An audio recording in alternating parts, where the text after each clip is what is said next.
Shalom, Hebrews. This is a message from the Israelite Brotherhood.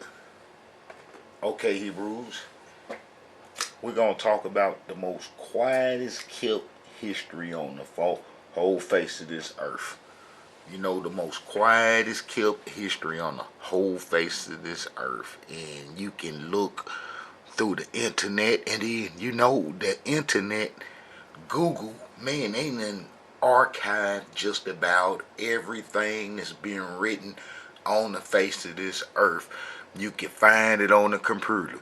That's a fact. In just about everything that's been documented in the past, even down to the cuneiform writings. They got that even on a computer.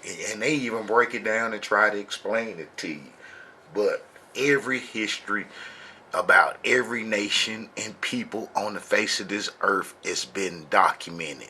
Now they might stumble across a nation peoples, down in these little islands, down, that they might discover, because, it's some islands that they ain't even chart on the maps and stuff that, the world has gotten, how they got, islands, that's uncharted on maps and stuff, little secret places that they go to and stuff. But, they got spots maybe that they, didn't document, these people, thoroughly and stuff. But just about over the whole face of this earth, everywhere in every peoples, it's been documented, and then all that documented is centralized on a computer. You can go just about find out about everybody, and now even them people in those nations, if you can speak their language, then you can even read the history from them, and it's on the computer. But then let me tell you what's not on the computer and what ain't nobody never spoke about and what they don't want to speak about it. I mean, it's like, they got to know this because there's a Bible just about in every language and in everybody's land. And we know the whole Western Hemisphere, what they call Western civilization, that everybody know the Bible, and that the people, the churches and the religious organizations and entities, they then made it, a purpose to make sure that everybody know about the Bible. And, hey, how about it's some history in the Bible that they didn't record and that they didn't want to talk about, and it's one of the most quietest kept history on the face of this earth. It's the most quietest kept face of this history on this earth. And I thank Almighty Yah for blessing me to being the one to expose it and to show what's going on, and then giving me the understanding to explain what happened, during those times. This is quiet kept history, and you ain't gonna have, it's like it's a lot of Hebrew organizations, and they don't even touch upon this subject. They ain't nowhere near it. Now maybe some of them been watching me, and they gonna, start easing this history into the history that they, teach the community, and that'll be a blessing because, we got to have one central history. We got to have one central history, and it'll be a blessing if the Hebrew community gave the Israelite Brotherhood the power to be the spokesperson for us, because we know, it'll take them other Hebrew organizations years. You know what I'm saying? It'll take them years to come to this understanding unless they just, continuously watch the videos that I put out.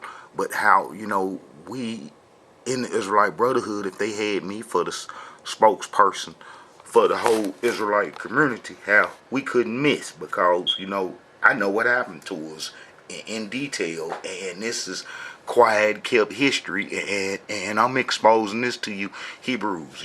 Let's look up the word quiet while I'm speaking on this here, and we see that the word quiet, the definition, all definitions, in the Western civilization, and meanings and so forth come, from them Babylonian scribes, the Amorites that's been controlling the whole Western civilization. I'm going to try to go into all that. But you see the word quiet, the definition, making no noise or sound, especially no disturbing sound, quiet. You know what I'm saying? All right, let's look and see what Webster got to say. And we know Webster is it is Jewish. You know what I'm saying? And then we see that the word quiet in a secretive manner. You see what I'm saying? And they gonna tell the truth. They gonna tell you what's going on. Look, in a secretive manner, in secret. The quality state of being quiet. You know what I'm saying? In a secretive manner, in secret. So we dealing with, some history that's been in secret. You know what I'm saying? Been quiet, marked by little or no motion or activity. Calm, leaving it quiet, no disturbance. Look, not interfered with. Not interfered with. You know what I'm saying? And I'm finna show you some history that, they didn't interfere with, and how did they just left it alone. And that's like I showed you the other video, how I was debating. Well, I didn't get a chance to debate with him, but he seemed, I corresponded with him, and how I mentioned how we Hebrews, all the Israelites ran into Africa during the Babylonian wars, and how that Karaite Jew backed up and got on down and packed his bags and took off and closed shop. And I haven't seen him debunking Hebrews, you know what I'm saying, after that, encounter that he had with me, and the information that I exposed to him. I'm sure he done watched the videos, and one of the dislike comments probably gonna be from him. But this is the thing, Hebrews, one of the quietest kept history on the face of this earth. And like I say, all documented history from ancient times to now, it's documented, and you should be able to type in the computer and find something dealing with that. You know what I'm saying? Okay, look, if you go type in Hebrew Israelite run into Africa during the Babylonian wars, now you expect it to be somebody in the Israelite community, or even the Jews, or somebody, being honest, about what happened in history, and showing that, some Hebrews ran into Africa during the Babylonian wars. Now, this is the tricky thing. Now, they know that the Hebrews ran into Africa during the at some time, and then how did they, use the Jewish history about, the Jews running into Africa in 70 A.D., and then, make a connection, to Africa that way.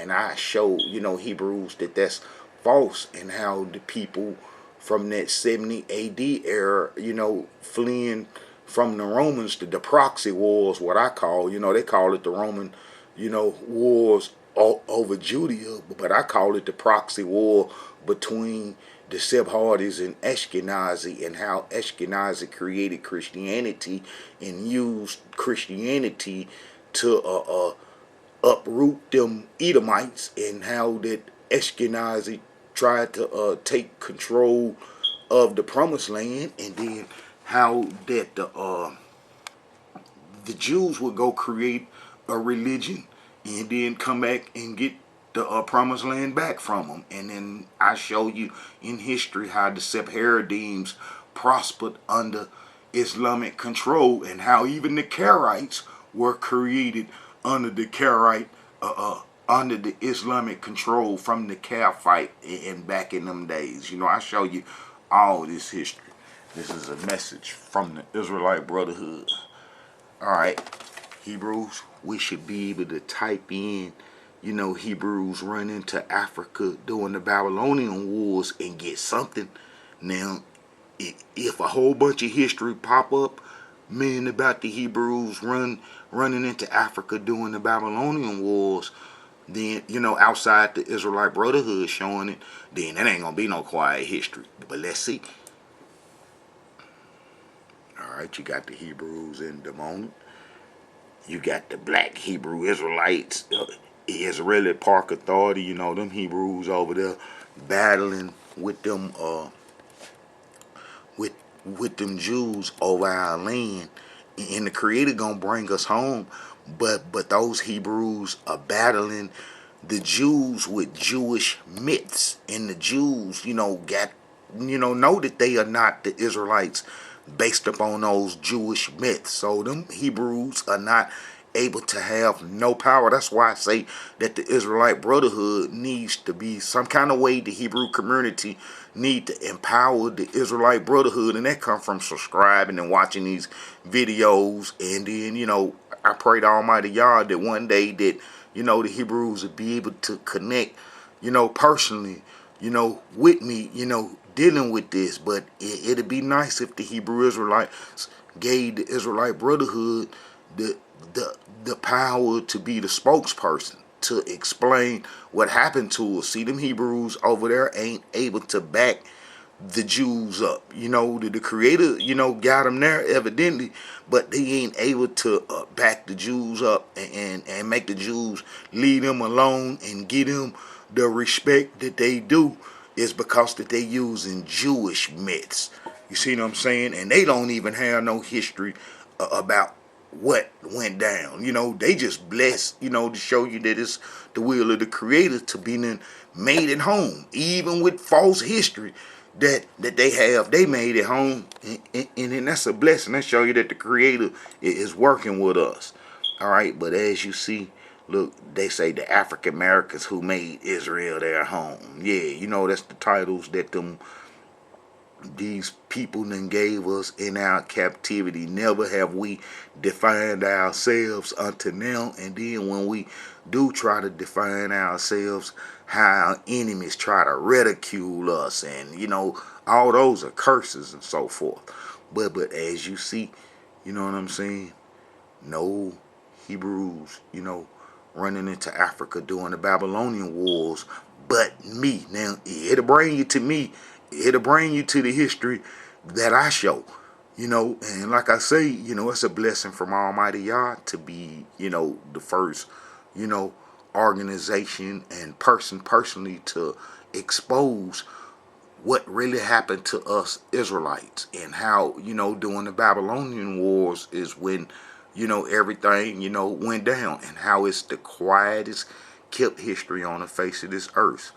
Look, all right, as you see, you can go on and just keep on looking. You're going to keep on looking, and then what it's going to do, it's going to bring you to me, to the Israelite Brotherhood, most certainly. You're going to get this history, and you're going to know that we ran into Africa during the Babylonian wars. And I'm explaining it as I'm finna explain it in detail, but this is quiet history. Look, they'll talk about everything else. You got all kind of Hebrew organizations talking about, all kind of stuff, but ain't none of them talking about how we went into Africa during the Babylonian wars. You know what I'm saying? And then when they do talk about Israelites in Africa, they're going to be referring to them Limbas and them Igabus. And I explain their heritage and how did they, come to the Israelite title and history and so forth, and how they got it, and how they got it off the 70 AD people, the Edomites, when they ran across, North Africa, when Ashkenazi, put the sword to them through the Roman Empire. And then how, it chased them Edomites, across North Africa, which they had holdings already. And then how they went up into Spain. And then how eventually the Catholic Church, Ashkenazi, through proxy would eject those Edomites, who they called the Moranos, and who them Hebrews be confused talking about, that was us. We was the Israelites, them. They called us the Moranos and all that old bull crap, and how them Sephardim Edomites were ejected through proxy by Ashkenazi, and then how they went over and took South America over. You see what I'm saying? It's going to be, the first slave colonies where they will bring the true Israelites, when the time came. And then I explained how Ashkenazi took, North America over and control North America right now today. And that's why come, those Ashkenazi Jews in the promised land got, America sold up and got all they, power and strength from America, because Ashkenazi set America up and took it, from the natives long time ago. They, in Hollywood, they'll say you all kind of miss history and so forth, and that's, what the Babylonian scribes do. They kind of cover up for each other and so forth. But okay, let me get back to this quiet history. Okay, now if you go type on the internet, and we know Google, got all the documents for everything, all over the whole face of this earth, and how it should be some books or some history stating that the Hebrews ran into Africa during the Babylonian wars. Now, I got plenty of videos explaining this, as you've seen that the history got to come back to the Israelite Brotherhood dealing with this. Okay, let's look and see. Black Hebrew Israelites, Wapikia, they gonna try to say that, that we just, got into Israelite heritage during the slavery days from reading the Bible and so forth.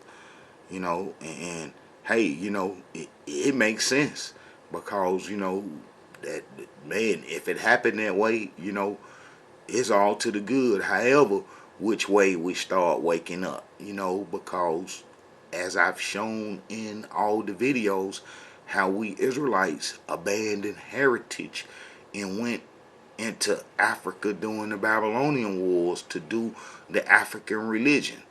And how, I'm going to show you how we abandon our heritage to the people from Babylon, and how Ashkenazi come from Babylon and was with the Babylonians under the name Chaldean, and how they chased us up off the promised land into Africa. And that's the quietest kept history, as I'm showing. Look, you can look through all these videos. I mean, through all these sites on the internet, and you're not gonna find them on video nowhere. I just showed you that. Alright, look, they'll get to talking, about, some Ethiopian Jews and so forth in Africa, and I explained how they come from Yemen. The Jews in Ethiopia come from Yemen, and that's why you don't find no biblical curses on them. And this is how you can tell if some people are not the children of Israel that's claiming the Israelite heritage, is that you don't see no biblical curses on them, and that the biblical curses that the Creator spoke about, losing identity and being, they don't even walk around with no false names given to them by their oppressors, or even some created names by the oppressors that they've been going by. They ain't even had that done to them. You see what I'm saying? And how did they willingly change their names, not from oppression, and then how the ones that did have the name can be traced back to the Jewish merchants going into Africa, converting, them Africans in Nigeria, and how that the ones in Zimbabwe, the Limbas come from Yemen, and how that they would have, Shemitic names, Hebrew names and so forth, because the Yemenite tribes are or Eliphaz's son. That's teeming, teeming is Yemen is teeming in the Bible.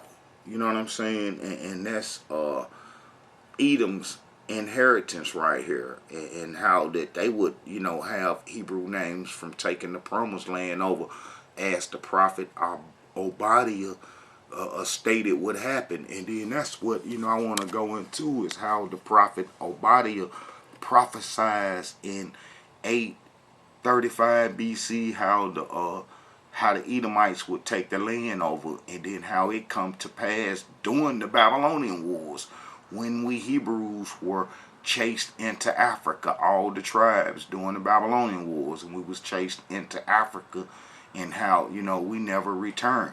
Now it was a percentage, a 1% that was captured and taken to Babylon. The wicked leaders and so forth was, and the carpenters and the skilled people was taken to Babylon and the Mesopotamian area, 1%. And then I showed how upon their release by the Persians, how that we in Africa never came back home to be reunited with them. When the exiles from the Babylonian captivity come home from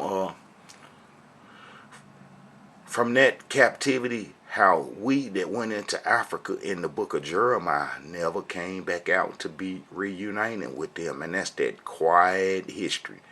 That's the history that they ain't making the sound. You know what I'm saying? Let's go look at quiet one more time. But let me finish showing you how ain't nobody covered Hebrews running into Africa during the Babylonian wars, and then how that book from Babylon to Timbuktu is pure garbage in Jewish history, and how that book is incorrect, and how that the exiles were destroyed, and that how no Hebrews went to Timbuktu, and how that's false history and so forth, and how that he's using Jewish history and just trying to put a black face on it. And that's a lot of Hebrews take Jewish myths and put a black face on it. That's all they've been doing. That's all the Hebrew community been doing up to now, is taking Jewish history and putting a black face on it. And then when the people be getting mad, saying they stealing our history, you Hebrews be stealing their history, because if you coming off the New Testament are trying to say the Hebrews went into Africa in 70 AD, when that was the Sephardims and the Sephardi's being chased away by Ashkenazi through proxy. The Catholic Church, the Roman Empire, was controlled by Ashkenazi. Your first Christians gonna be in Scythopolis. That's where the first seas were. You know what I'm saying? The first seas. That's the power and the might of the Roman Empire combined and centralized. The government, the seas, and me and them folks was in Scythopolis, where the Scythians settled after the Babylonian wars. But look here, ain't nobody talking about the Hebrews ran into Africa, all the tribes during the Babylonian wars. I say all the tribes because it never was any 10 lost tribes, and how those are myths. Those are myths that our enemies created. You know what I'm saying? Now, you can keep going through Google, and man, you ain't gonna find nothing stating that all the tribes of Israel ran into Africa during the Babylonian wars, for the simple reason is that that's quiet history.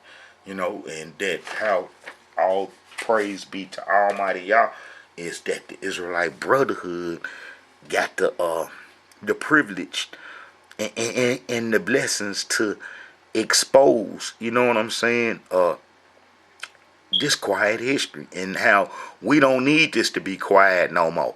We don't need this history to be quiet no more. We need to let everybody know what happened, and how we Hebrews went into Africa during the Babylonian wars and how enemies been making this quiet. See, we ain't had no power up to now to express, what happened to us, and then express it free of Jewish myths. Excuse me. All right, look here, Israelite Brotherhood. All right, these Jewish myths. We're gonna go into the Jewish myths, and then I'm gonna open this Tanakh up, and I'm gonna start showing how our enemies been pulling a fast one, and how that they've been showing and telling the world false history, how that the quiet history, that what the event that really took place concerning the Israelites, how they been quiet about it, and how they ain't never want to speak on how the Hebrews ran into Africa during the Babylonian wars, and the people that are responsible for the Western's civilization recorded history. Man, is gonna be those Amorites, those Sephardims, the Sephardim. Those are the people that we abandoned our heritage to, and consequently that they are Amorites. And how about that they supposed to be the people that we were supposed to destroy, but how we left segments of them and off branches of them survive when we came into the promised land, and how we was tricked by them in the book of Joshua. It's like, man, they hold, we wonder how these folks able to trick us and mislead us and keep us blind.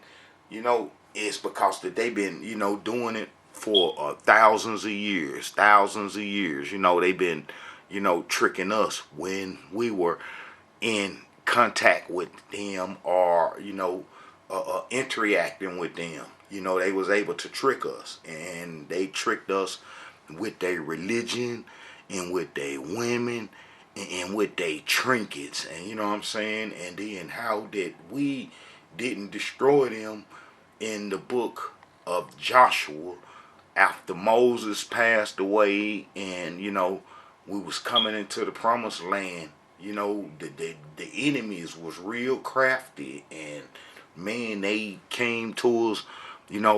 Some people, that the Gibeonites that lived it close, and then how they put some dirt on their clothes, and put some and then got some old water bottles and stuff, and then came to us saying that that they heard about us, and how they need to be our friends and serve us, and then how we didn't destroy them, and how we never consulted the Creator.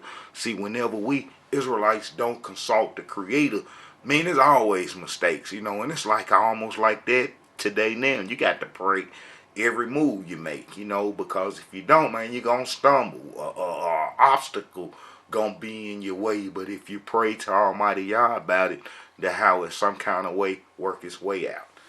All right, the Amorites, those are the people that are responsible for Western civilization, Western culture. So, they control the thoughts, and well, they manipulate and influence the thought of Western civilization. And Western civilization is going to be the Canaanite wickedness, the Canaanite and the Mesopotamian wickedness, and the Egyptian wickedness too. Because also, I want to explain how Egypt was handed to the Sephardists, doing but man, I guess Ashkenazi probably needed them. They both share the Egyptian stolen heritage, and you can see, because they controlled Egypt, the Sephardists did, control Egypt, and translated its medical books and so forth, and that's how you find a lot of medical in the Jewish population been known to monopolize the medical practices and everything dealing with medical technology is because that they came into Egypt during the Greek times and did the translations and kind of like held control, of the Egyptian history and so forth. It's technology and all that how they came in and swooped that up and they shared that with the Ashkenazi, community and so forth. But how that, during the Babylonian wars, these people would benefit from us going into Africa. See, Egypt, man, it's a hard picture. It's not hard for the Israelite Brotherhood to construct, but it's a hard image for the people from the transatlantic slave trade to conceive the evil and wickedness that Egypt were, and how that we shouldn't associate ourselves with the Egyptian culture in no way, being Israelites, and how that Egypt is part of our destruction. And that's why come, when those folks took Egypt over and the Creator said that you'll be taken to Egypt in ship, is because the Ashkenazi and the Sephardi's took control of the Egyptian culture and the science and so forth, and especially the medical practices. And we up under the Egyptian medical practice now, and we know that the Greeks went to Egypt and got versed thoroughly in Egyptian technology. It's this brother got this book called Stolen Legacy, and I got to give it up to him because he explained, George C. James, I think, and how he explained how the Greeks just dissected the Egyptian empire and its heritage. And I also explained in videos how the Ptolemies and the Lichamus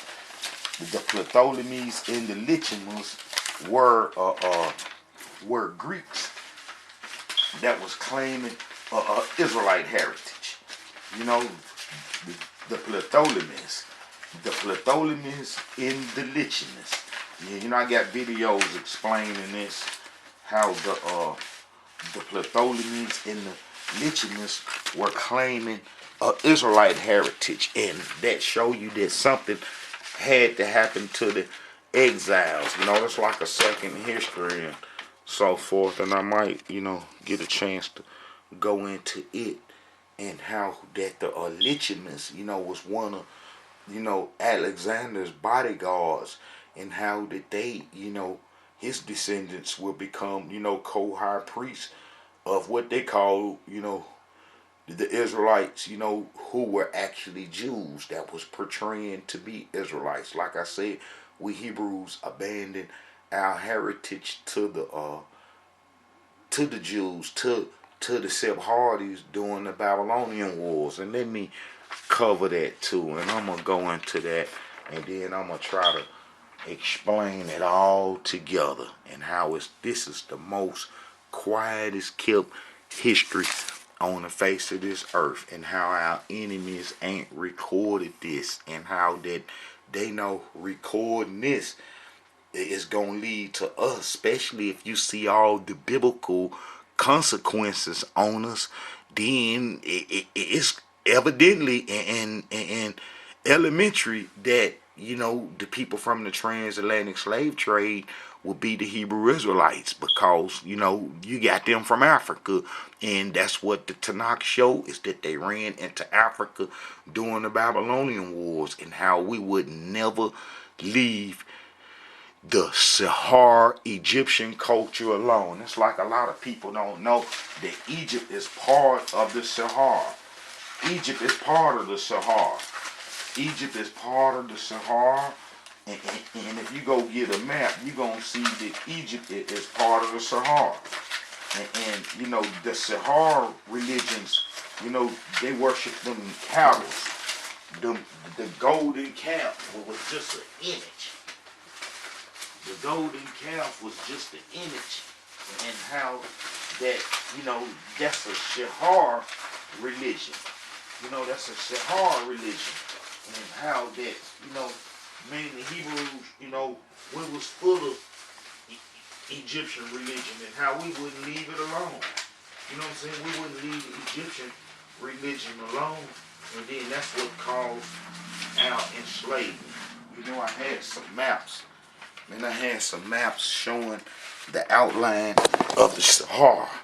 I had some maps showing the outline of the Sahara, but you can always, type that in, and then you'll see that the Sahara, it went all the way down to here. All this was the Sahara, and Egypt was part of it. It's impossible to take Egypt out of the Sahara, and how that we did the Saharian religions. And then I explained in other videos how when we went into Africa to live during the Babylonian wars, that our first derogatory name was Gramentin. Our first derogatory name that our enemies called us was Gramentin. And how we build pyramids. You'll find some Hebrews say, we build pyramids. We build pyramids. We built, baby pyramids in lower Egypt, lower Libya, when we went into Africa during the Babylonian wars. And when the Greeks come in, and the Romans come in the Sahara, we was around about these parts. This is where we went after we left in doing the book of Jeremiah. When we was chased out in the book of Jeremiah, explained the Babylonian wars and how we went into Africa to do the Egyptian religion, and that how we went, down in these parts, and this where you find them baby pyramids and so forth, and this is where we were. And then we start, settling around about these parts, and then the water will dry up, and then we'll have conflict with the Chad groups, and all these other groups. And as I explained in other videos, that's like I was on a social media site, Facebook, and it's a Hamite imposing as a Israelite, with no curses on them, and how that they'll get mad if you, and try to question us about certain things dealing with our heritage, and how them folks ain't got no curses on them, and how that they, got our heritage, from them Jews, them Randanite Jews that came into Africa, and then how them Yemenite Jews that went into Africa and did trade, and how that they are not Israelites, and how that them folks really, can't stand us, and want us to look up to them and so forth. And I got a video explaining how the Jews trying to elevate they African converts to power, to where we have to come through them, and then how that they gonna be like some slave masters over you, them African Jews, and they not gonna let you get into your heritage, right? And how they gonna stop you from interfering with them Ashkenazi and Sephardi Jews, is what they was created for, and how that they not finna let you run over them. You know what I'm saying? And how that they working with them, and how that they don't have no connections with us and no feelings. It's not even the same spirit. Now those Hebrews that be flying over there using them Jewish myths is connected to them, and then that's what they want, for Hebrews to come into their heritage under Jewish myths through the converts, that the Jews created long time ago in 70 AD, and from the Edomite tribes that Prophet Obadiah say will get our heritage, and how that they would take, off into Africa to do trade and convert them folks, and then how them folks is working with them, and how they trying to be one happy family and so forth, and how they want these old ignorant Hebrews to come in up under them and so forth. All right, check this out. Let's go to the Sephardists. Let's get them out the way. Them gonna be the people in Second Kings, the ones that was placed, during the Assyrian wars, you know, like I say, that our enemies, man, I got a video explaining it, how our enemies lied about the Assyrian captivity and so forth, and how that they told a lie, saying that the Assyrians were the Israelites'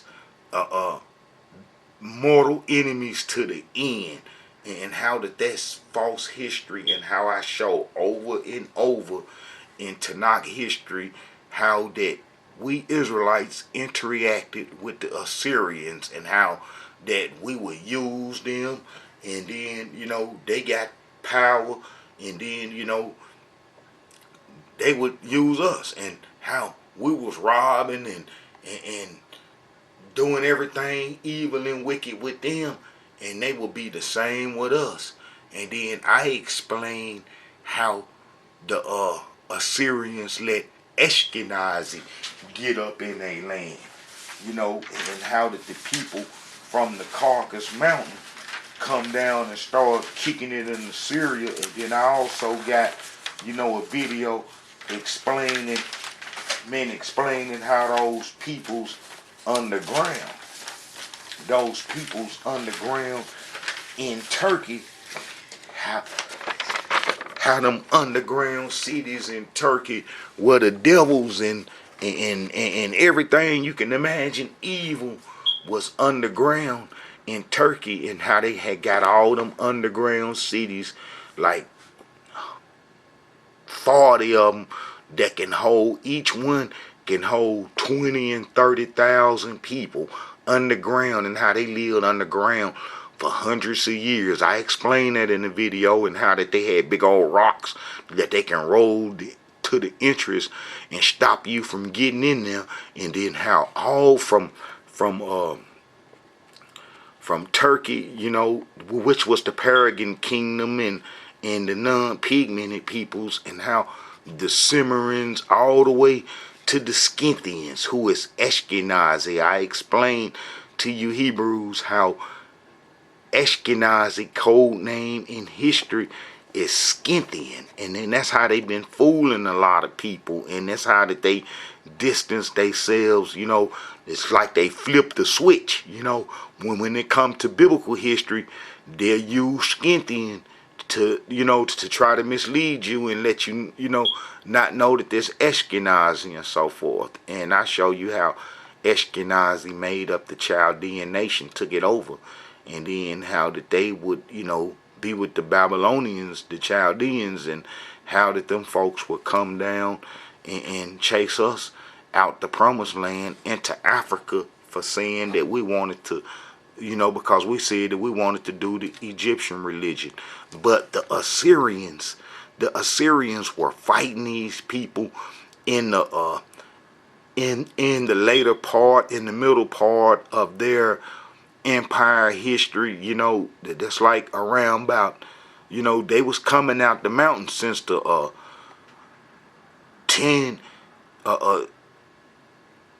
BC and 12th BC. They started coming out the mountains, them, and out the Caucasus Mountain, them non-pigmented folks, and then they start coming off and up under them caves, and coming out the caves, and then they start hanging out in Assyria, because Assyria would control Babylon, and then how they'll hang out in Assyria and start getting some education.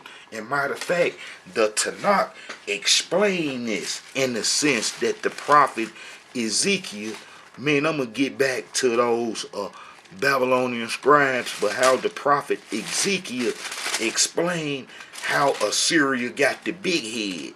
How Assyria got the big head, and then how Assyria let them beasts start kicking it in their nation. You know what I'm saying? And then that's what destroyed Assyria. And then I show in the video, man, about Ashkenazi, man, about how Baratuda, that this is gonna be King Midas' daddy.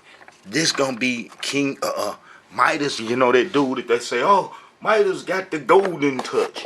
Midas got the golden touch. It's because Midas was so evil and wicked and crafty that he took the all the Assyrians' enemies. He tricked them. You know, he told the Assyrians, hey, let's go down there and rob these other nations, Elam and them other folks. And then they would go rob them.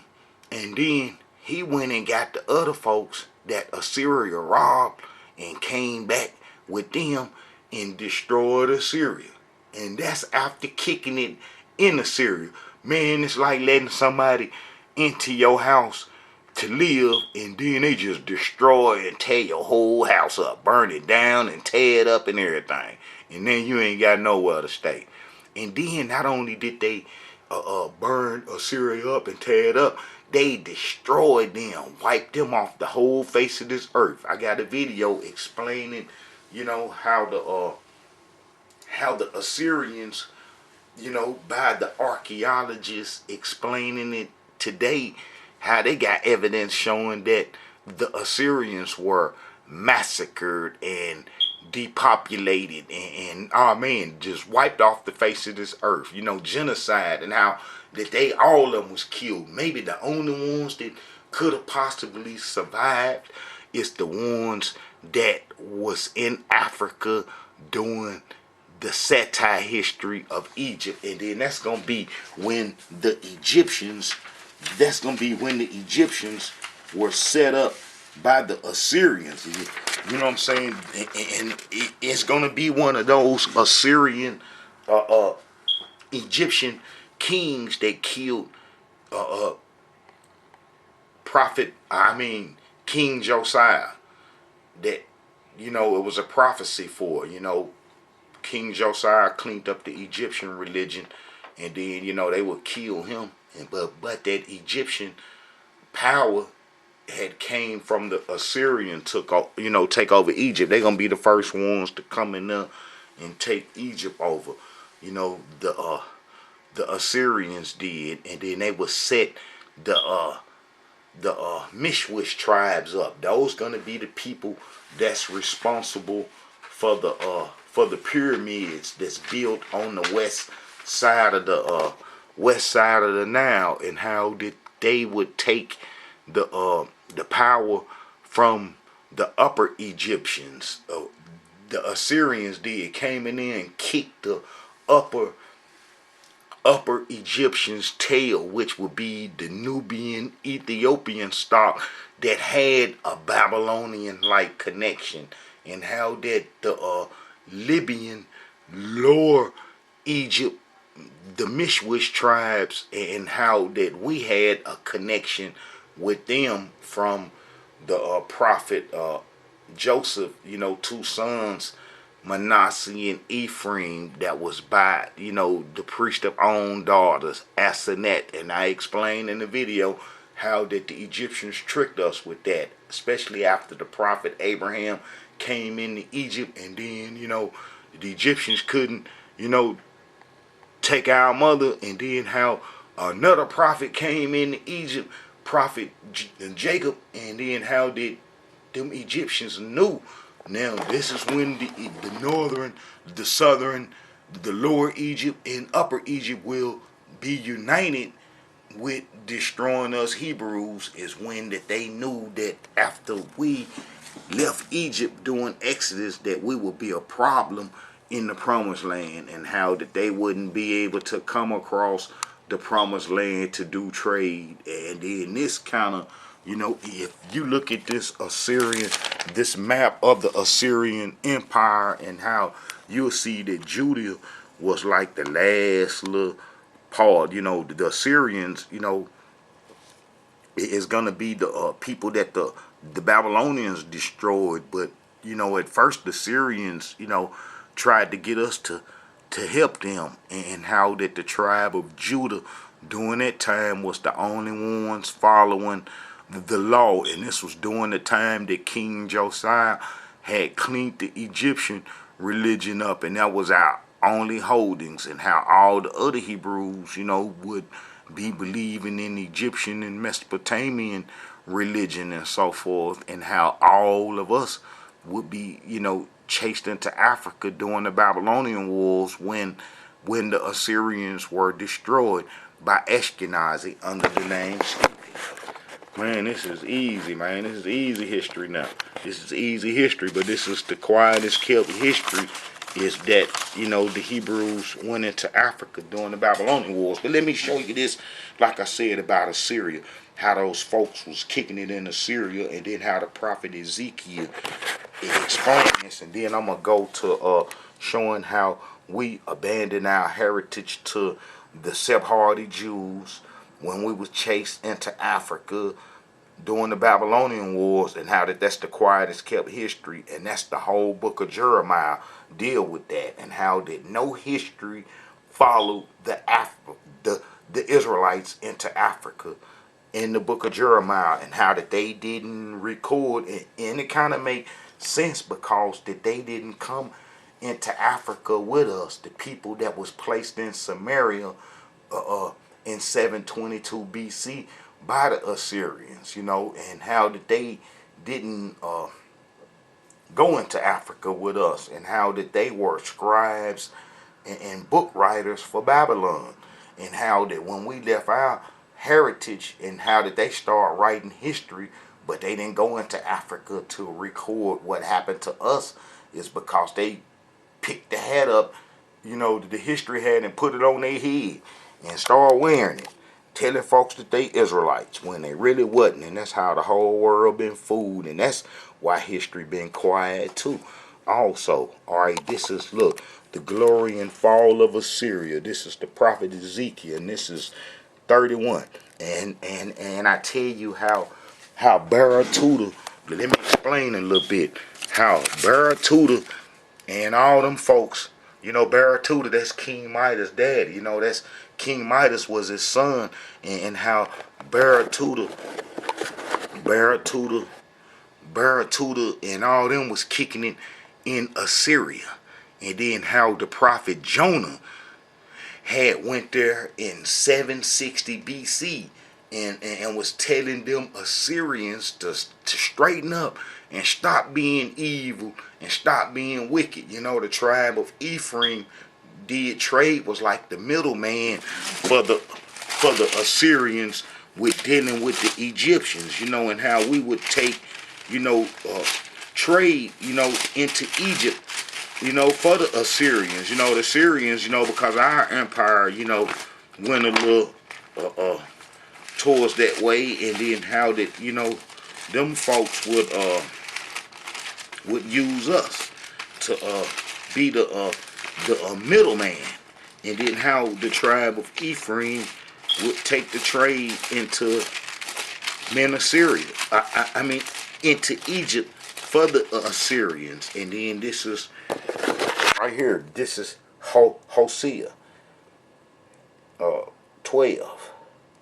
That this is wrote in 753 BC, I think. All right. Ephraim feedeth on wind and followeth after the east wind. He daily increaseth lies and desolation, and they do make a covenant with the Assyrians, and oil is carried into Egypt. And man, I got other verses showing that when the Assyrians got mad at them and started trying to rob the tribe of Ephraim, how they'll go duck and run into Egypt. And let me see, is that Isaiah?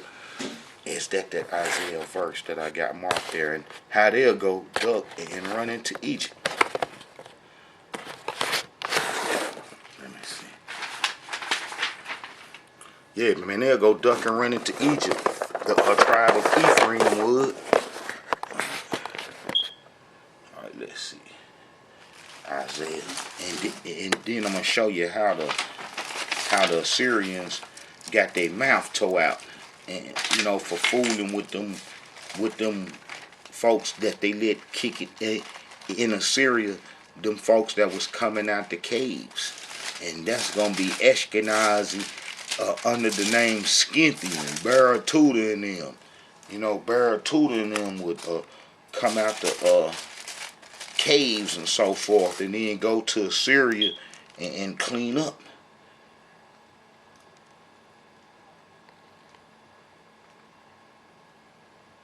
All right, see, look at this right here. This is Isaiah 52. Verse 4. For this saith the Elohim Yah, my people went down aforetime into Egypt to sojourn there, and the Assyrians oppressed them without cause.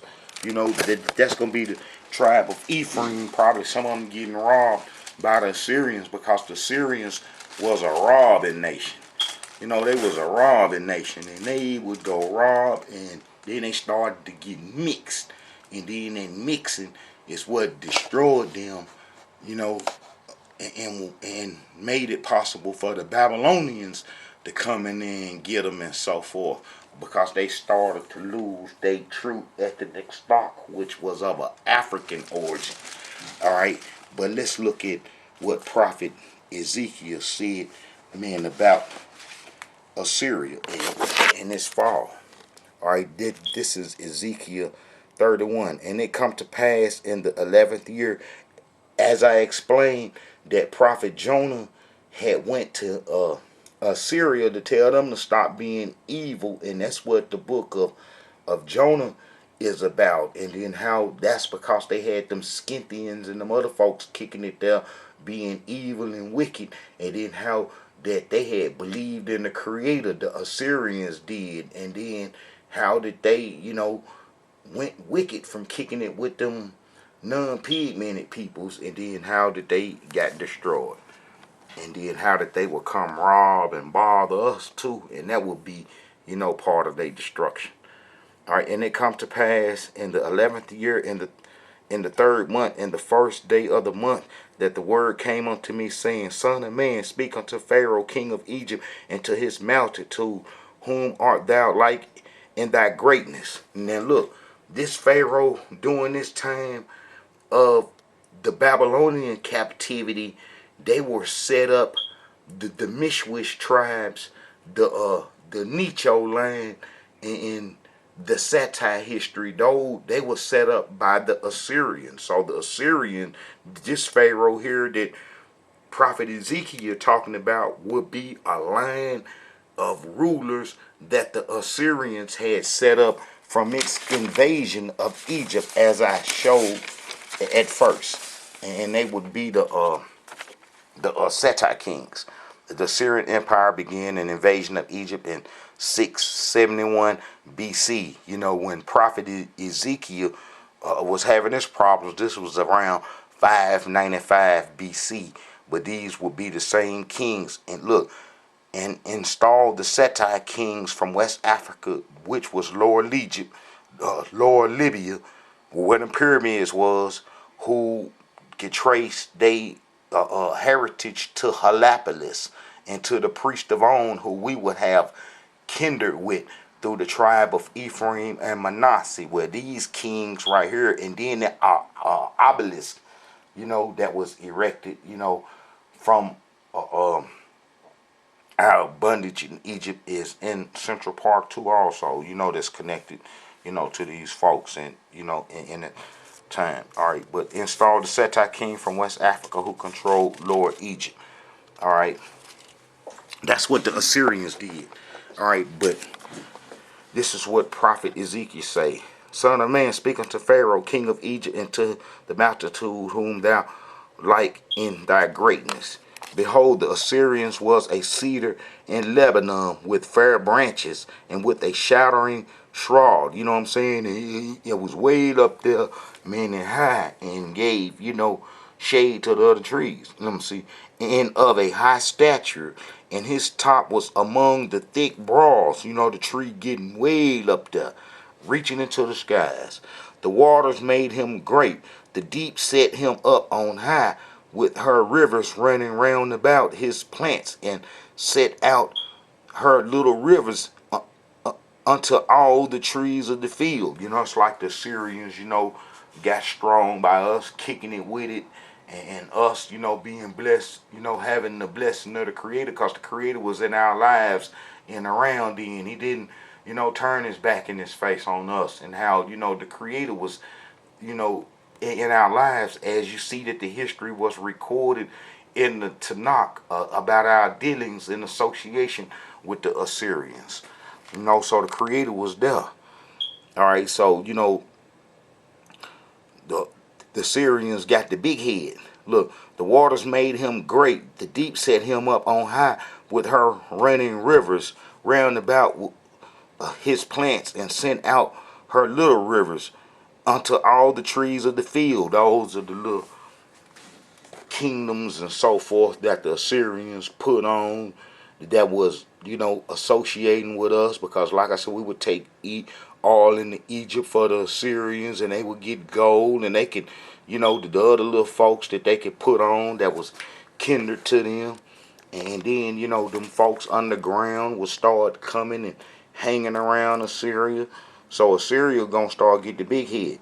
Therefore, his height was exalted above all the trees of the field, and his broads were multiplied, and his branches became long because of the multitude of the waters when he shot forth. You see, that's because all them people from us, we gonna make it happen. We gonna make it happen in Assyria, us Israelites, and that would be one of the reasons why they would come get the fighters trying to save themselves, because they knew that we Israelites could really help them, and how we was blessed by the Creator, as the book of Jonah show how the Assyrians tried to change before they was destroyed. All right. Therefore his height was exalted above all the trees of the field, and his broth was multiplied, and his branches became long because of the multitude of waters when he shot forth. All the fowls of heaven made their nests in his broths, and under his branches did all the beasts of the field bring forth their young. That's gonna be Midas and them, Baratuda, and them folks coming up out the Caucasus Mountain, as I showed you on the map. All them folks coming up out the Caucasus Mountain, that's gonna be the beasts. When they talking about beasts, it's talking about some humans, and that's like the when the Creator say that that individual that fell in angelic being that tricked Eve would be a snake crawling on the ground. Well, the snake gonna be their image, and you gonna find a snake on a whole lot of flags, and all those folks that got snakes on their flags is gonna be kind of like connected through, you know what I'm saying, through research. You'll see men, the connection, and I'm gonna do some videos on that, and them the snake peoples. But look here, that's how them folks would kick it into Syria, and Assyria would get mighty, because them folks will go to Assyria, and they'll get the little stuff that we brung from Egypt to Assyria, and then that what came from Babylon to Assyria, and then they would take that on off into them caves underground and so forth, and them other places. So them Assyrians would be making them folks into semi-slaves and so forth, and then especially up in the Caucasus Mountain, Ashkenazi and is Baratuda in them, King Midas is Ashkenazi in them. All right, and then they came to Assyria. All right. All right. All the fowls of heaven made their nests in his broads, and under his branches did all the beasts of the field bring forth their young, and under his shadow dwell all great nations. This was he fair in his greatness, and fair means white, and no pigmentation also too. They real slick with that, and we know that the Assyrians start taking on a mixed look later on, as you can see in they statues and images that's been preserved to now. And I show you how Usher was a son of Nimrod, who was a son of Cush, and then how that those were Hamites that settled in Mesopotamia. Those was Hamites that settled in Mesopotamia from the biblical times, and then how that they would get mixed up with them Cain seed that had went underground and so forth, from mixing with the Nephilims and Raphilims. And I show you how that them folks had human characteristics and so forth, as the angels that with the Creator went to destroy Sodom and Gomorrah, and how they sit down and ate with the prophet Abraham and so forth. So we're dealing with some humans, but these folks, the fallen beings, come from somewhere else, and then that's gonna be the history that the Babylonian gods been been kept by the Shephardites and so forth, the fallen angelic beings and so forth. And the Egyptians got the fallen angelic beings history too and so forth. All right, but you see how that they would come to Assyria and kick it, just like, Prophet Ezekiel said. All right, this was fair in his greatness, in the length of his branches, for his roots was by the great waters. That's us. We was the waters, the life. The cedars in the garden of Yah could not hide him. The fair trees were not like his broad, and the chestnut trees were not like his branches, nor any tree in the garden of Yah was like unto him in his beauty. I made him fair by the multitude of branches, so that all the trees of Eden that were in the garden of Yah envied him. Therefore this saith the Elohim Yah, because thou hast lifted up thyself in height, and he had shot up his top among the thick broads, in his heart if lifted up in his height. I have therefore delivered him into the hand of the mighty one of the heathen. That's going to be Ashkenazi, the Scythians, Gog and Magog and them. Them the same people that destroyed Assyria. That's King Midas in them. That's Ashkenazi in them. You know what I'm saying? And then they got mixed in with them beasts underground, Cain descendants, who would mix with the fallen angelic beings, would be the snakes and so forth, the dragons, you know what I'm saying, the hybrids, and then how that they would mix with them, and then how that they would, destroy Assyria and chase us into Africa. Quietest kept history, man. I'm gonna get to it. All right. I have therefore delivered him into the hand of the mighty one of the heathen. He shall surely deal with him, and I have driven him out of his wickedness. And strangers, the terrible of the nations, have cut him off, and have left him upon the mountains and in the valleys, and his branches are fallen, and his broths are broken by all the rivers of the land, and all the people of the earth are gone down for his shadow, and have left him. For and upon his ruin shall all the fowls of the heaven remain, and all the beasts of the field shall be upon his branches, to the end that none of the trees by the water exalt themselves for their height, neither shoot up their top among the thick broads, neither their trees stand up in their height. All the drink water, for they are all delivered unto death. You know what I'm saying? To the neither parts of the earth. That's what happened to Assyria. They was destroyed, extinct, just like the Tanakh said, from kicking it with them beasts and so forth. And then that's what happened to Assyria. Okay, let's get to the to some of this quiet history that I promised, and then let's go to second Kings. And then this would make the quiet history is that the people from the Babylonian, from Babylon that was placed in Samaria were Babylonian scribes. And how did they never record us running into Africa during the Babylonian wars? These people was placed in 722 BC and 588 BC. It's like 134 years later. The whole Israelite nation would go into Africa to live. And because the Egyptians had killed King Josiah, and Prophet Jeremiah even said that our enemies, that our lovers and our best friends, who was the Assyrians and the Egyptians, would become our enemies in the end. And then that's what happened. Like I explained, that Pharaoh, been planted the seed for destruction for us Israelites, is when he gave Asenath, to Joseph, who answered Pharaoh's dream. And then Pharaoh would see that we Israelites would be a threat to him, and he, destroyed us through that union, because Ephraim kept doing trade and kicking it with the Egyptians, and then that would, make us lose covenant. And then, but before that, I can go back. Let's go back to the start, and then, I got to get these Sephardims And the people who we abandon our heritage to, that makes the quiet history, that made this history quiet.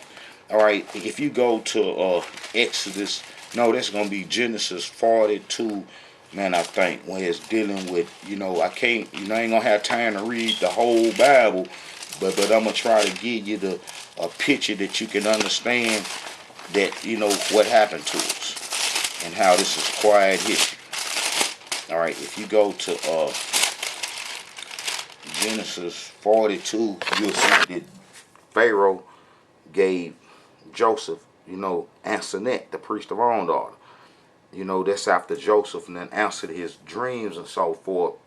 Pharaoh gonna see that the Creator is connected with us, and then that make the Egyptians God obsolete. And then Pharaoh gonna know that we was in the land of Canaan, finna block him from coming across the promised land. I'm saying Pharaoh called Joseph's name Zephaniah Paneah, and he gave him to wife Asenath, the daughter of Potipharah, priest of On. And Joseph went out over all the land of Egypt. All right, and unto Joseph was born 2 sons before the years of famine came, which Asenath, the daughter of Potipharah, priest of On, bore unto him. And Pharaoh called the name of the first, and Joseph called the name of the first Manasseh, for Yah, he had made him forget all his father's house. And the name of the second called him Ephraim, for Yah had caused me to be fruitful in the land of my affliction. So he would get them 2 sons by that Egyptian woman, and then when we finally got released from Egypt, you're gonna see that a mixed multitude came with us. That mixed multitude, man, is gonna be them Egyptians leaving with us that was kin to Joseph sons. Manasseh and Ephraim, them West Africans, like from Lower Libya, the Mishwish, the Ma people, they gonna leave with us, and then how they gonna be a thorn in our side.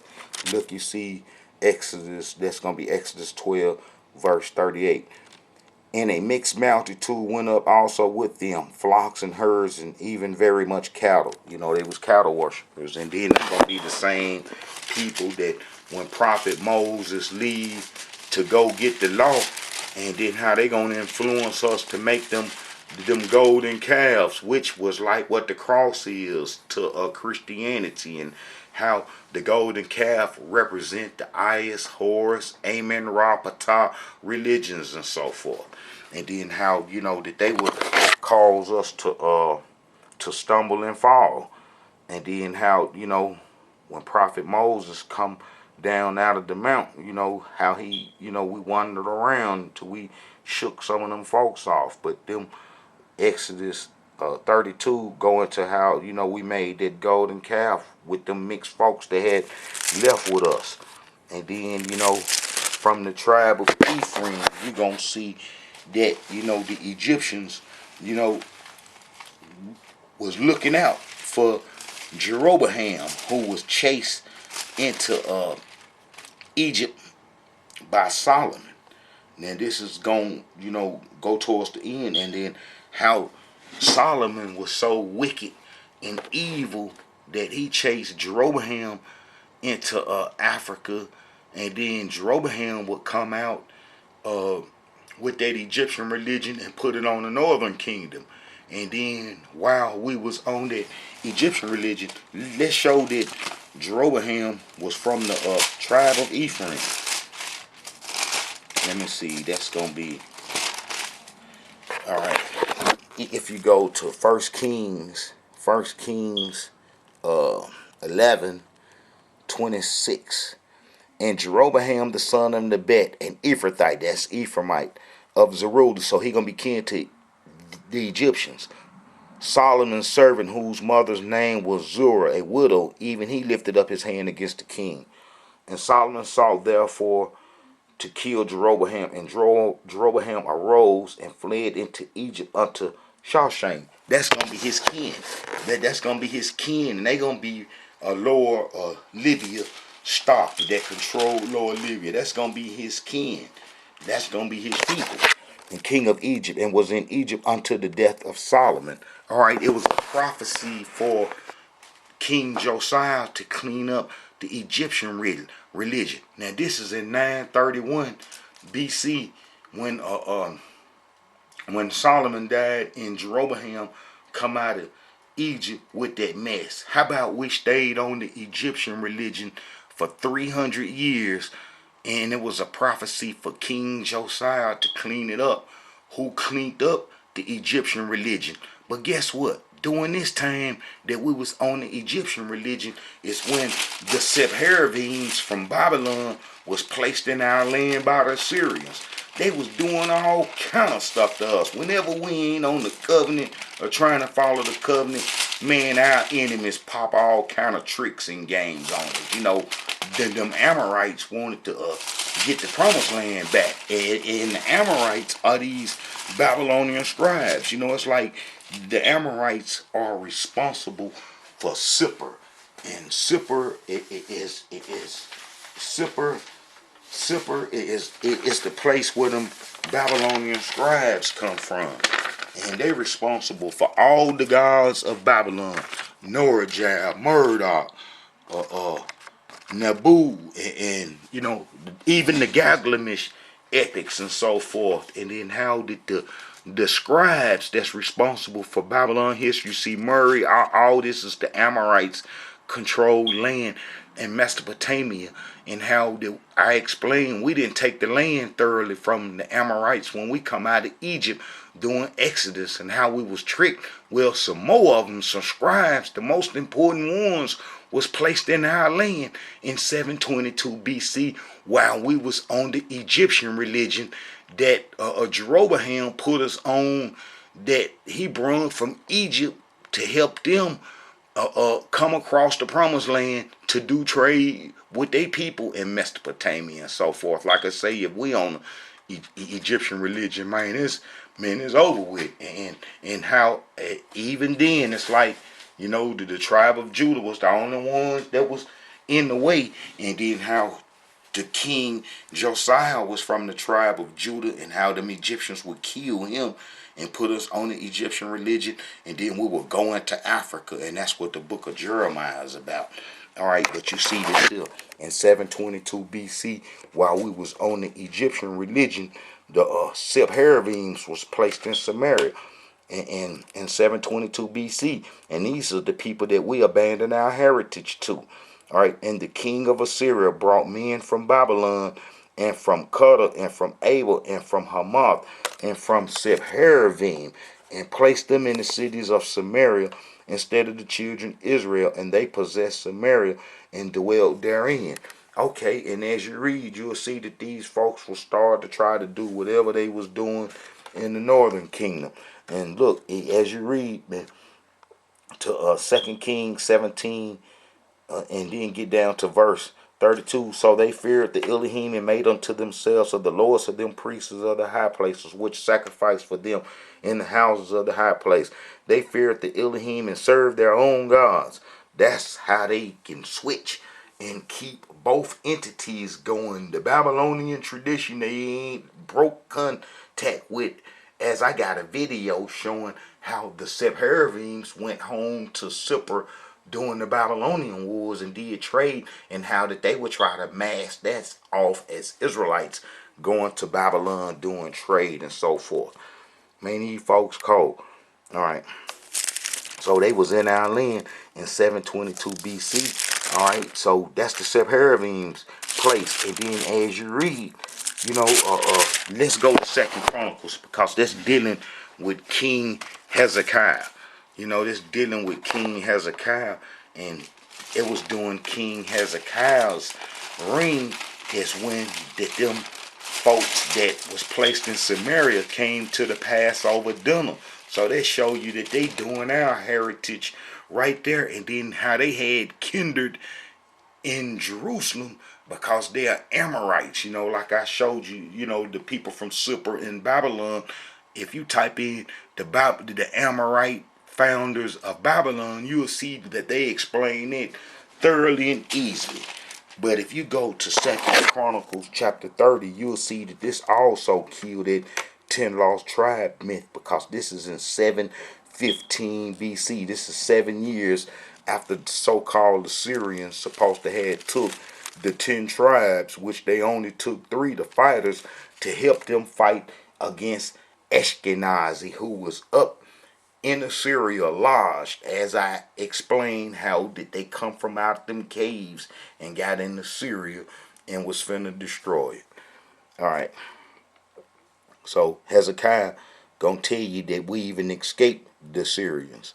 Like, and this is in 715 BC. This is after the Assyrian captivity, and how that the Assyrians come back and tried to do another little job on us, and how that they took King Hezekiah's son Manasseh to Babylon, when we had took Babylon over with the Assyrians, got a little control back to the Scythians, came down and ran us all out, and then destroyed the Assyrian Empire, and then would eventually come and get us. But let's show you how the Assyrians took just 3 tribes instead of all this old 10 lost tribe mess that they got going on. And this will let you know that when I read some of the tribes, that you will see that the other peoples are still there. And then you will go to First Chronicles chapter 5.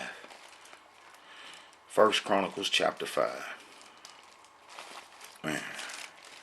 Alright. First Chronicles chapter 5, and then you'll get down to verse chapter 5 verse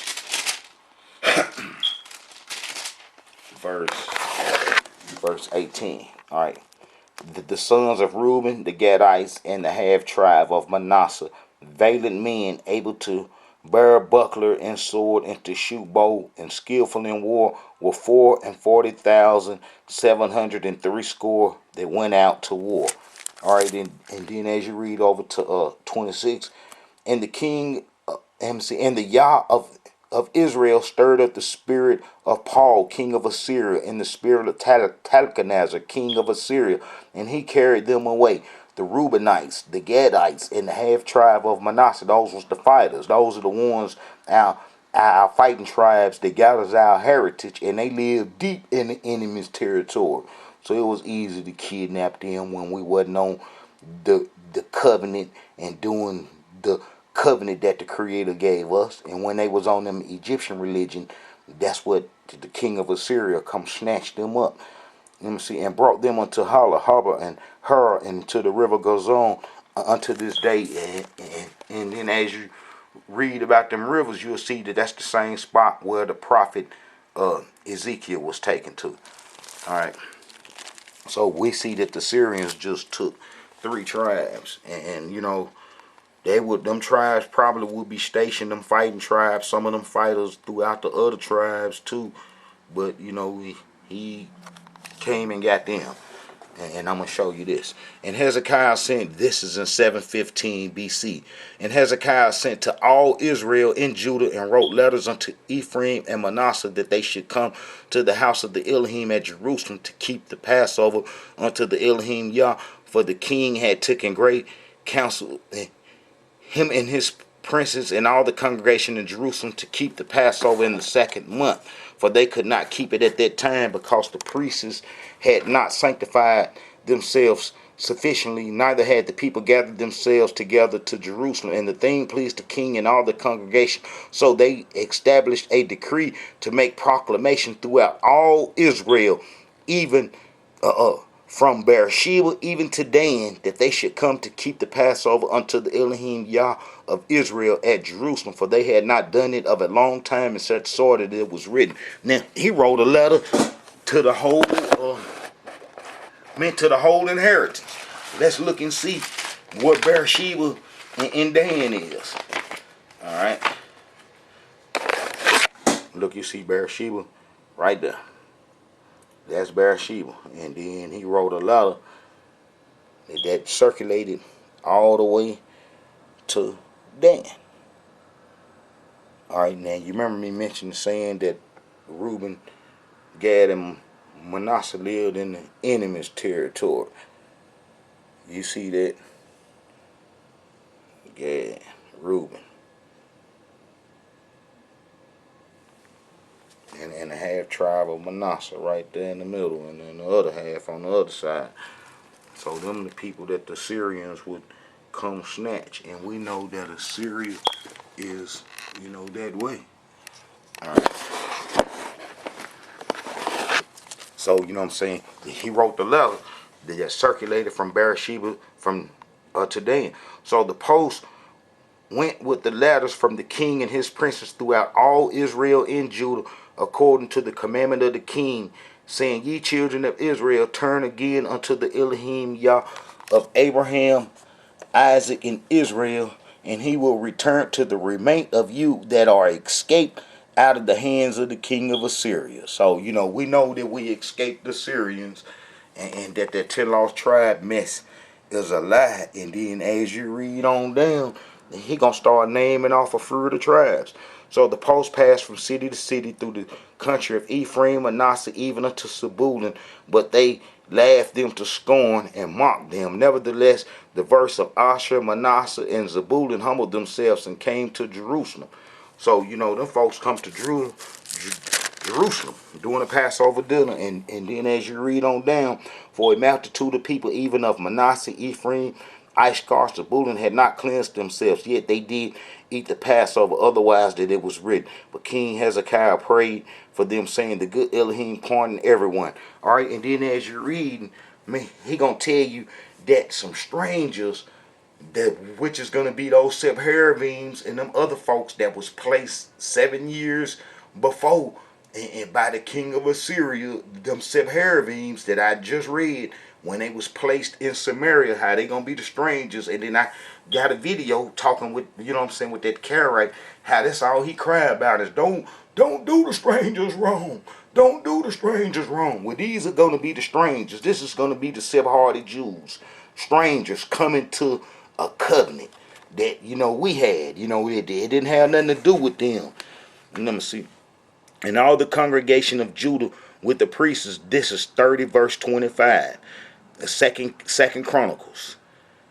And all the congregation of Judah with the priests and the Levites, and all the congregation that come out of Israel, and the strangers that come out of the land of Israel. Look, and the strangers that come out of the land of Israel and that dwelled in Judah. That's going to be them strangers that we didn't destroy in the book of Joshua, who we made carriers of waters in the temples. And I got videos explaining how that was the worst thing we ever did, was making them folks carriers of waters and hewers of wood for the temple, because then they would be there to learn our heritage and would eventually get it.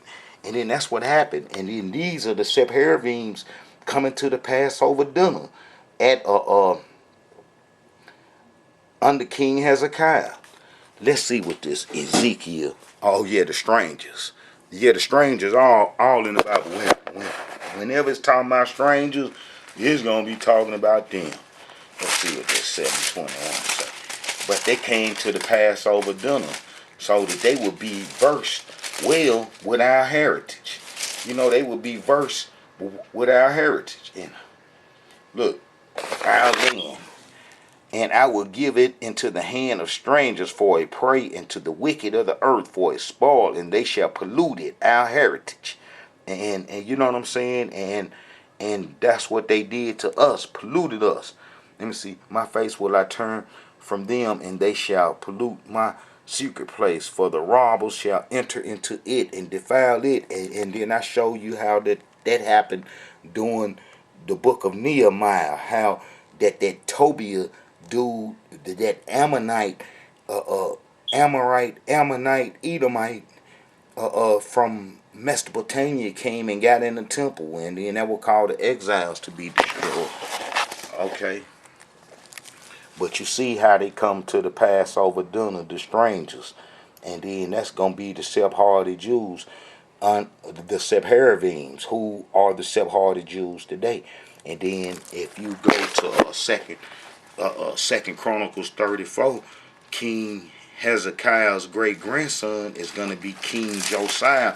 He's going to have the rest of the tribes that's not mentioned under King Hezekiah. And we know that King Josiah, that the Assyrian was off the map. The Creator gave King Josiah, the prophecy king from Jeroboam days, the power to clean the kingdom up, and the Assyrians couldn't be around to bother him, and how the Creator, let him clean the kingdom up like the prophecy calls for. It is how the Egyptians would come out and kill him, which would lead to the book of Jeremiah.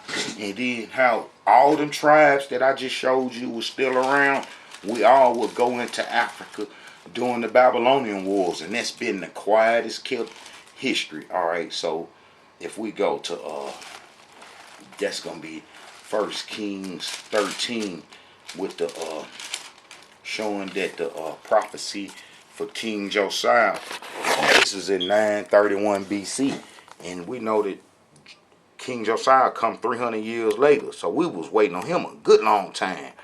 And this is 1 Kings chapter 13. This is about the prophecy for King Josiah that was made about Jeroboam coming out, putting that Egyptian religion on us that would be on us when the Assyrians placed them folks in our land that we didn't do nothing to, that came to the Passover dinner, that would eventually get our heritage when we was driven out the land by Ashkenazi under the name Chaldean. And if you look up, the Chaldeans had Scythians and all them folks with them when they come chased us into Africa during the Babylonian wars, and how that was never recorded. And behold, there come a man of Yah out of Judah by the word of the Elohim unto Bethel, and Jeroboam stood by the altar to burn incense, and cried against the altar in the word of the Elohim, and said, Altar, altar, this saith the Elohim, behold, a child shall be born unto the house of David, Josiah by name, and upon thee shall he offer the priests of the high place that burn incense upon thee, and men's bones shall he burn upon thee. And then that came to pass. That came to pass in 640 BC. 640 BC. And Josiah was 8 years old when he began to reign. And he reigned in Jerusalem 31 years. And did that which was right in the sight of the Elohim, and walked in the ways of David his father, and declined neither to the right hand nor to the left. But in the 8th year of his reign, while he was yet young, he began to seek after Yah of David his father. And in the 12th year he began to purge Judah and Jerusalem from the high places and the groves and the carved images and the molten images. And they break down the altars of Balaam in his presence, and the images that were on high above them he cut down, in the groves, in the carved images, in the molten images he brake in pieces, and made dust of them, and stowed it upon the graves of them that had sacrificed unto them. And he burnt the bones of the priests upon their altar, and cleansed Judah and Jerusalem. And so did he in the cities of Manasseh, Ephraim, Simon, even unto Naphtali, with their mattucks round about. You know what I'm saying? With their animals and stuff, working and stuff. He went and did that. From Simon to Naphtali. Let's look at that. That's him cleaning the kingdom up. Look, from Simon, his great granddaddy sent the letter from Beersheba to Dan. Here he is from Simon all the way to Naphtali. Is gonna be where Dan them at too. So it's the same inheritance. The whole tribes, everybody still up after the Assyrian captivity. So the next event will be the Babylonian captivity, the Babylonian wars, and this has been the quietest kept history that I show you today. Ain't nothing on the internet about it. They ain't made no movies. They ain't wrote no books. They ain't did nothing to show what happened to us. But you see, King Josiah cleaned up the Egyptian religion, and how, what I'm saying? All right. And they break down the altars of Balaam in his presence, in the images that was up high above them. He cut down in the groves and the carved images in the molten image. He break in pieces and made dust of them, and stowed it upon the graves of them that had sacrificed unto them. And he burnt the bones of the priests upon their altars, and cleansed Judah and Jerusalem. So did he in the cities of Manasseh, Ephraim, Simon, even unto Naphtali, with their mattucks round about. And when he had broken down the altars and the groves, and had beaten the graven images into powder, and cut down all the idols throughout all the land of Israel, he returned to Jerusalem. So, that's the end of that 10 lost tribe. because everybody was there. And then if you go to the book of Jeremiah, which would be our last act on the promised land. You know, our sin had got so bad, and I got videos explaining how our sin was awful and how we was on the same level as Sodom and Gomorrah, is that the Creator couldn't find nobody righteous in the land. But look here in Jeremiah, you're going to see that he was around during King Josiah time. This is 627 to 586 BC. And the word of Jeremiah the son of Hilkiah the priest that were in Anath in the land of Benjamin, to whom the word of the Elohim came in the days of Josiah the son of Amon, king of Judah, in the 13th year of his reign. So he was there when he started cleaning it up. It was cleaned up. So we was cleaned up. And then the Egyptians gonna come kill him. The Egyptians gonna come kill him. And it's gonna be this Egyptian right here. I'm gonna find his image. This old evil, wicked Necho. This gonna be that Assyrian planet king. You know, this gonna be the Assyrian planet king. And then that's that obelisk that they took, you know, from Africa when we was in bondage and went in bondage in Egypt. You know what I'm saying? That obelisk was erected, and they brung that, and that's in Central Park. And then that image of Necho is in Central. It is in New York. And he killed King Josiah for cleaning the Egyptian religion up. And then that would, you know, allow, you know, us to go into Africa because we got on the Egyptian religion. And then that's what the book of Jeremiah is about. And this is that quiet, kept history that our enemies ain't never talked about and don't want to never discuss, you know. And then, you know, we were so wicked in the book of Jeremiah, man. There's so many acts.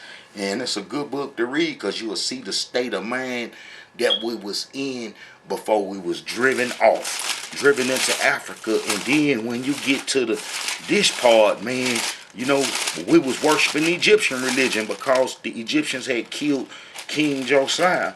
And then, you know, this is what we said. You know, when we told the prophet Jeremiah that after Ashkenazi had came, because Ashkenazi destroyed the Assyrians, and the Assyrians had used us to help fight Ashkenazi that was taking over their land. So it's evidently that Ashkenazi would come at us because we made up the Egyptian, the Assyrian army, as well as some of the Egyptians did, you know. And then I can show you that it was even a prophecy saying that the Assyrians and the Egyptian and us would be united. Now this is before the Assyrian captivity. This is by the prophet Isaiah. All right, if you go, this is in 725 BC, and if you go to Isaiah 19 and then you get down to verse 24, in that day shall Israel be the third with Egypt and with Assyria, even a blessing in the midst of the land, and whom the Elohim of hosts shall bless, saying, blessed be Egypt my people, and Assyria the work of my hands, and Israel mine inheritance. You see what I'm saying? So, you know, we was cool with the Egyptians. As I showed, we did trade with the Assyrians and carried oil into Egypt for the Assyrians. But we messed up by getting on their religion. And then that destroyed us, as the Egyptians had to do trade. See, the Egyptians would keep wanting to do trade with the Assyrians. They would keep wanting to do trade with the Assyrians. But then us on that covenant, then that ain't going to happen. That was the death of Egypt, as I showed in Hosea. This book is wrote before the Assyrians start acting up with us. You know, this book was wrote in 753 BC, and then this is before the Assyrian captivity. But you see, it says, Ephraim feedeth on wind and followeth after the east wind, and he daily increases lies and desolation, and they do make a covenant with the Assyrians, and oil is carried into Egypt. All is carried into Egypt. So, you know, the Egyptians ain't gonna want us doing the covenant if they getting trade and everything else from everybody else through us, and then also able to go across the promised land. So they're gonna put us on their religion, and then that's gonna destroy us. That's gonna destroy us because we can't do the Egyptian religion on covenant lands. And then this is what we said. This is what we said, after we was chased out the land, because the Creator sent Ashkenazi to get us. And Ashkenazi, I got videos showing you how Ashkenazi come in on those horses with them body parts of people that they done killed, and then how that they had all kind of types of arrowheads that would penetrate the clothing and whatever shields we had. It wasn't no good. And then I even show a verse where the Creator said that He don't kill, because one time the Egyptians came out and helped us chase them Chaldeans away. And then the Creator said He don't kill, the next time that they can come with broken arms and legs, that they gonna be able to whoop us and destroy us and capture us. And we said, nah, man, they ain't capturing us. And how we going into Africa to live. And then, because I show, in history how, the Assyrians got destroyed by them folks, and how that the Assyrians got us to help us fight them. That's going to make them folks very angry at us. Real angry at us. And then they going to come on down and get us. And because we was hooked up with the Egyptians and the Assyrians, as I showed that the Creator said that we would be united. And then that's what's called the Satire history. And then how Ashkenazi, under the name Scythian, shot so many arrows at us that they still finding arrows in the promised land right now today. Right now today. But let me wind this down. This is the quietest killer history. I'm going to make another video, man, about this quiet history that they've been, having quiet, that we need not to have quiet no more. All right, in the book of Jeremiah, we started to get chased off the land, and we was getting chased into Africa. And then there's one act that sealed our faith is when the prophet Jeremiah called up to us, you see, and they departed and dwelt in the habitation of Chimham, which is by Bethlehem, to go to enter into Egypt. And then I showed on the satellite map how the promised land is real close, to the promised land in running distance. And then I'm showing how the prophet Jeremiah caught up with us, and then told us that we should go back to the promised land. And then how we told the prophet Jeremiah that, nah, man, we ain't got to go back to the promised land, and that how we going into Egypt to live and worship there. And then look here, this is the satellite map. Give you some justice.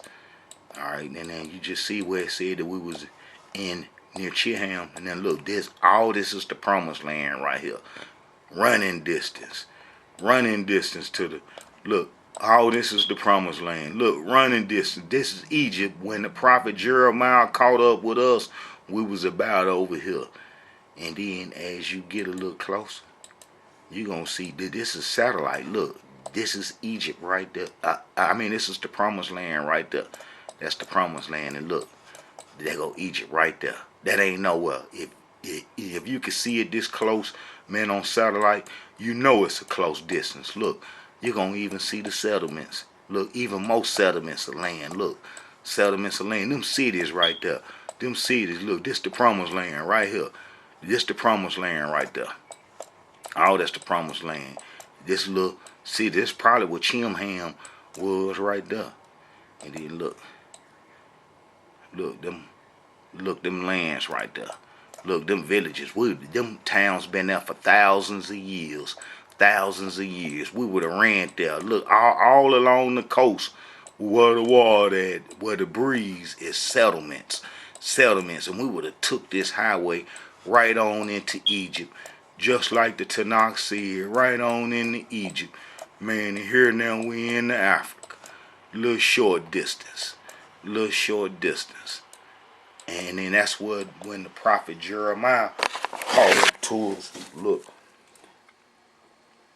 And they departed and dwelt in habitation of Chim Ham. That's gonna be, Ham naming. That's gonna be going into Africa, which is by Bethlehem, to go to enter into Egypt because of the Chaldeans, for they were afraid of them. Now we can't never say we ain't been scared of no non-pigmen and white folks. It's recorded in the biblical days how we were scared of them folks, and this little fear that we have now is kind of like the same fear that we had in the biblical days.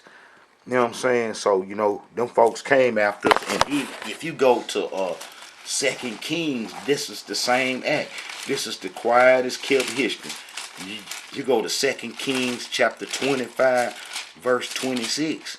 You're going to see that it says, and all the people, both small and great, this is all the tribes, because all the tribes was driven into Africa, as I showed you. Everybody was still there after the Assyrian captivity, and the Babylonian wars would be the next event. And all the people, both small and great, and the captains of the armies arose and came to Egypt, for they was afraid of the Chaldeans. Now, once we up off our land, ain't nobody using I'm from Simon, or I'm from Benjamin, or I'm all that's over with. You up off your land. You just the children of Israel. Then you going into Africa to do the Egyptian religion, and you finna lose that, because we can't do the covenant in Africa and be the Hebrews off promised land. That's like I got videos showing how our enemies are so slick, and how they try to say they're doing Solomon time and throughout other parts of our history when the Creator was around, that he allowed some Hebrews to go live somewhere else off the promised land and practice the covenant, like the Eagles, the Igables and the Limbas, and even them Jews and all them other lands, that it was okay to be up off covenant land practicing the covenant. And we know that that's a lie, and how that they use Solomon for all false history. You know what I'm saying? They use Solomon area for all false history. But during the Babylonian wars, we told the prophet Jeremiah to go ask the Creator what we should do after we was driven off of it, and then he caught up with us, and we said that whatever he said do, that we're gonna do. That whatever Jeremiah come back with the Creator from saying, that we're gonna do that. And he went and asked the Creator what we should do, and the Creator said go back to the land, that he gonna make the Babylonians not dog us all the way out, and how we will have a chance.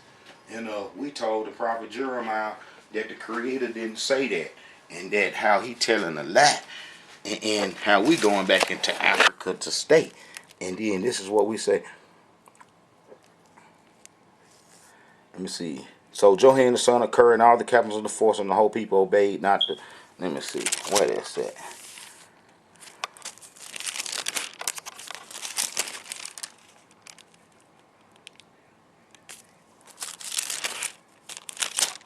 Well, we said, man, the Creator didn't say go not into Egypt.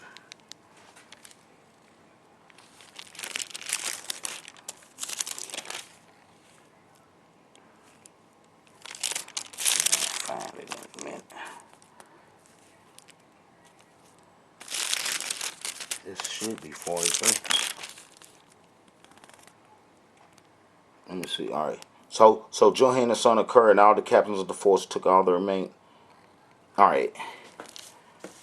But Baruch, this is Jeremiah 43. But Baruch the son of Ner set thee on edge against us, for to deliver us into the hand of the Chaldeans, that they might put us to death and carry us away unto Babylon. So we didn't want to go in there, and the whole land was empty of Hebrews when the Babylonians came.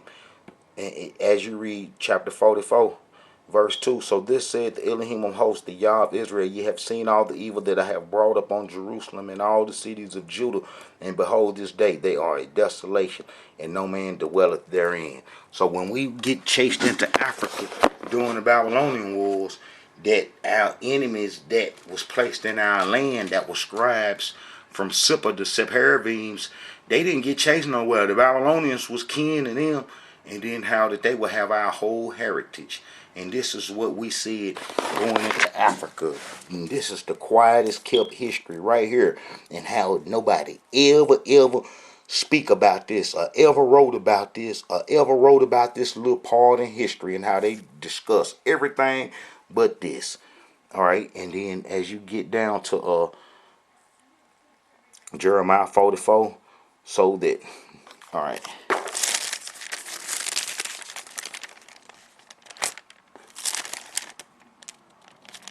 All right.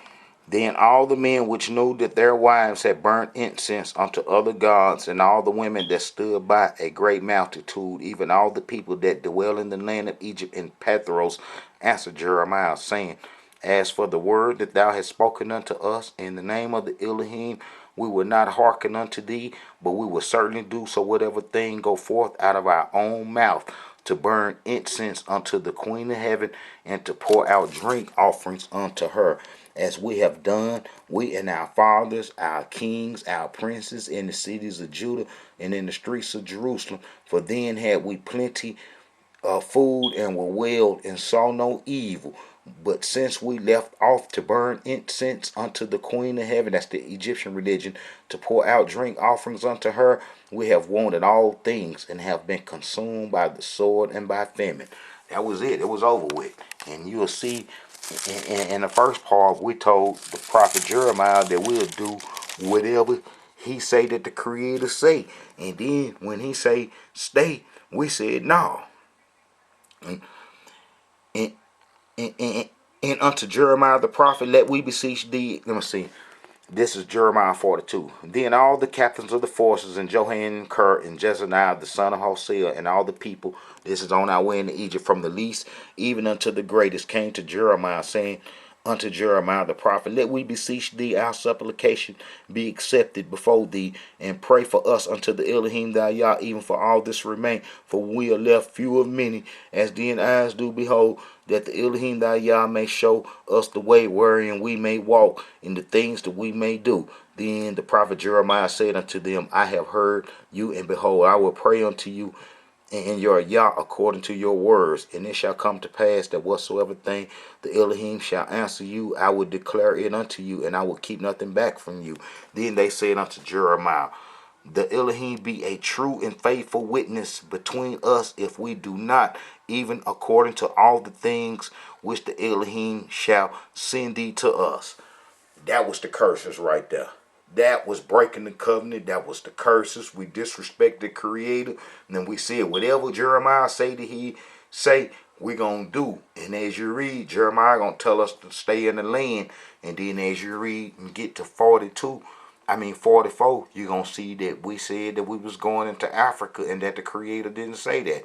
That would cause slavery. And that's one of the quietest kept history on the face of this earth, and how that lead to the people in the transatlantic slave trade who was told that they would be taken to all nations as a reapproach. Jeremiah 44, In that ye provoke me unto the wrath with the works of your hands, burning incense unto other gods in the land of Egypt, whether ye be gone to dwell, that ye might be a curse. You see, that ye might cut yourselves off, and that ye might be a curse and a reapproach among all the nations of the earth. You see that? That's everywhere. Everybody disrespected us, and we've been taken everywhere. You know what I'm saying? And we everywhere now, because the United States Army is all over the face of the earth. All right, Hebrews, this is one of the quietest kept history on the whole face of this earth, and we don't need this to be quiet no more. We don't need this history to be quiet no more. We need everybody to know what happened to us during the Babylonian wars. And I also explained this is where we get our unity at. We get unity when we acknowledge that we are the Hebrews that ran into Africa during the Babylonian wars. And then you feel kindred to your brother, because you know you got true history. Shalom, Hebrews.